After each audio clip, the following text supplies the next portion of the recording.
যে কোনো সময় আপনি কি করতে পারবেন? ইস্তেগফার করতে পারবেন। ইস্তেগফার মানে ক্ষমা, ক্ষমা চাওয়া।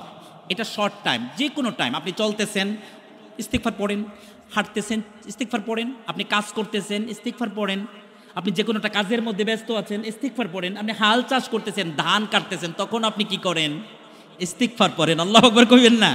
মান লাজিমাল ইস্তিগফার জাআলাল্লাহু মিন কুল্লি দিকিন মাখরাজা ওয়া মিন কুল্লি হাম্মিন ফারাজা ওয়া রাযাকাহু মিন হাইসু লা ইয়াহতাসিব। নবীজি বলছেন, যারা ইস্তিগফারকে নিজের জীবনের সাথে বাধ্যতামূলক করে নিল, ইস্তিগফারের আমলটাকে রেগুলার কন্টিনিউ করে ফেলল, নবীজি বলেন তার জন্য তিনটা পুরস্কার। একটা হচ্ছে আল্লাহ সুবহানাহু ওয়া তাআলা তাকে বিপদ থেকে রক্ষা করবেন, সুবহানাল্লাহ বলেন। দুই নাম্বার, তাকে সকল টেনশন মুক্ত করবেন। তিন নাম্বার, তার জন্য রিজিকের দরজা খুলে দিবেন, সুবহানাল্লাহ বলেন।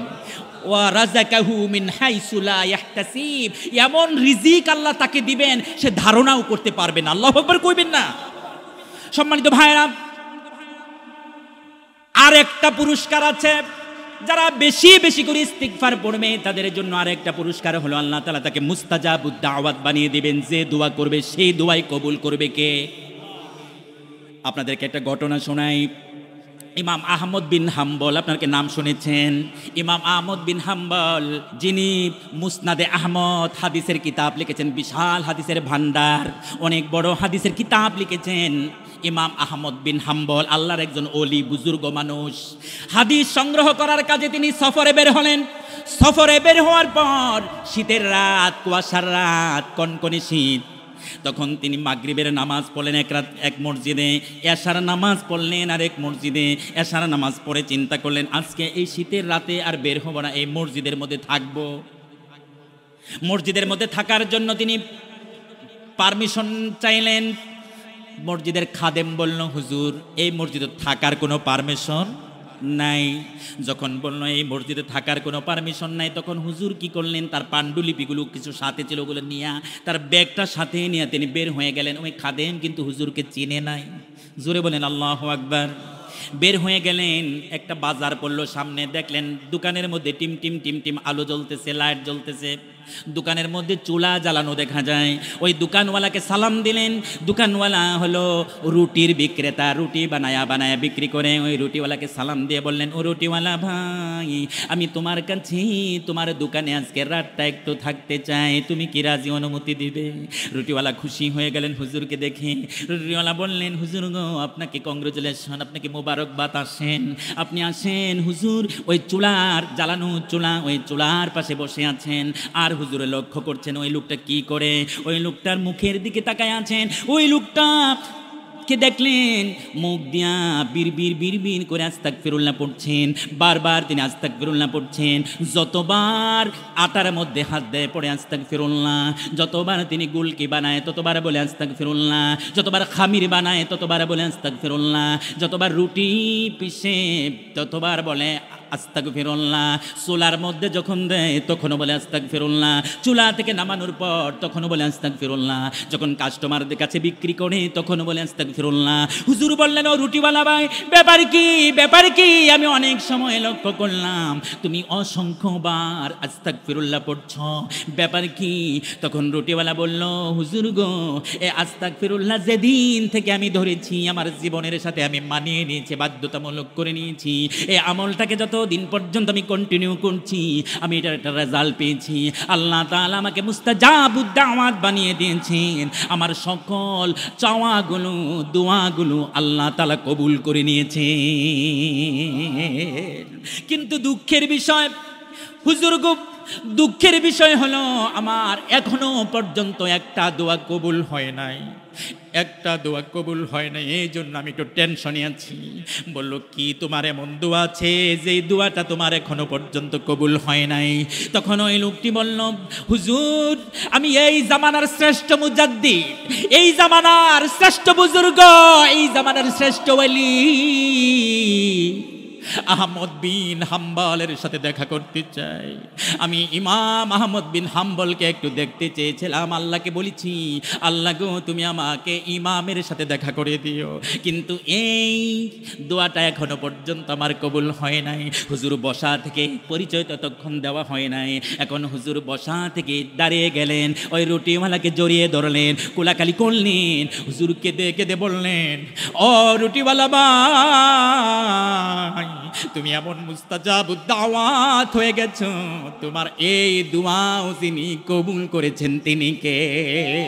তোমার এই দোয়াটাও আল্লাহ কবুল করে ফেলেছেন। আস্তাগফিরুল্লাহ বেশি বেশি পড়ার কারণে, আমলটা করার কারণে আল্লাহ তাআলা তোমার এই দোয়া এমন ভাবে কবুল করেছেন, তোমার ওই ইমামের কাছে যেতে হয় নাই, ইমাম আহমদ বিন হাম্বলের কাছে তোমার যাওয়া লাগে নাই। আল্লাহ তাআলা ইমামকে তোমার দোকানে এনে দিয়েছে। জুড়ে বলেন আল্লাহু আকবার, আর একটু জুড়ে বলেন আল্লাহু আকবার। ইস্তিগফার পড়া লাগবে। 2 নাম্বার হলো তওবা, একটা মাধ্যম। ইস্তিগফারের জন্য সুনির্দিষ্ট কোনো সময় লাগে না, যে কোনো সময়ে পড়তে পারবেন, কিন্তু তওবা করার জন্য সুনির্দিষ্ট একটা সময় নির্ধারণ করা লাগে।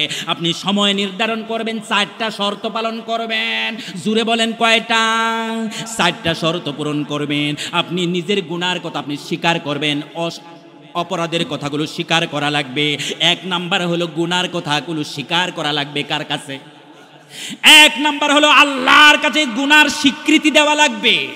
2 নাম্বার হলো অনুতপ্ত হওয়া লাগবে, লজ্জিত হওয়া লাগবে।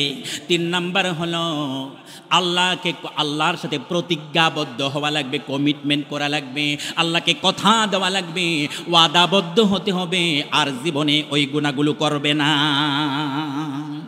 4 নাম্বার হলো চোখের পানিগুলো ছেড়ে দিয়া আল্লাহর কাছে কানবে, আল্লাহর কাছে তওবা করবে।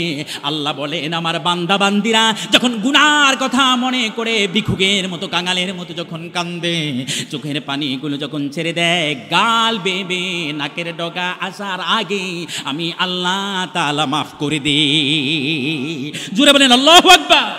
ভালোবেসে যদি তুমি ক্ষমা করে দাও, আমি মুক্তি পেয়ে যাব বিচারের দিন। ভালোবেসে যদি তুমি ক্ষমা করে দাও, আমি মুক্তি পেয়ে যাব বিচারের দিন। আমাকে ক্ষমা করে দিও, তোমার রহমে ভরা জান্নাত নিও। আমাকে ক্ষমা করে দিও, তোমার রহমে ভরা জান্নাত নিও। কোনোদিন চাইব না কোনো কিছু, যদি ক্ষমা করে দাও প্রভু আমার। ভালোবেসে যদি তুমি ক্ষমা করে দাও, আমি মুক্তি পেয়ে যাব হাসরের দিন। আমি মুক্তি পেয়ে যাব বিচারের দিন। সবাই বলুন আমিন। ও প্রিয়জনেরা, তাহলে 1 নাম্বার গুণ হলো ইমানদাররা দেরি করে না, গুনাহ হওয়ার সাথে সাথে তওবা করে। কার কাছে?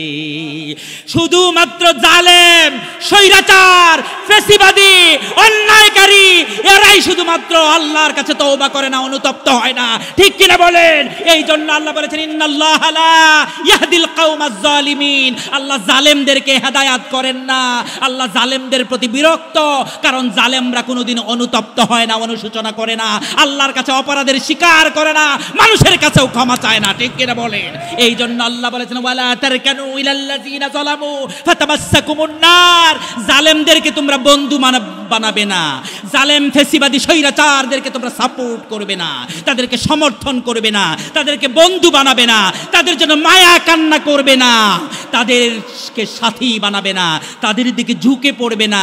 ফাতামাসসাকুমুন নার, যদি তাদেরকে সাপোর্ট করো, মায়া কান্না করো, ফাতামাসসাকুমুন নার, তাহলে জাহান্নামের আগুন তোমাদেরকে স্পর্শ করবে। কে বলেছেন? সবাই বলেছেন, কে বলেছেন?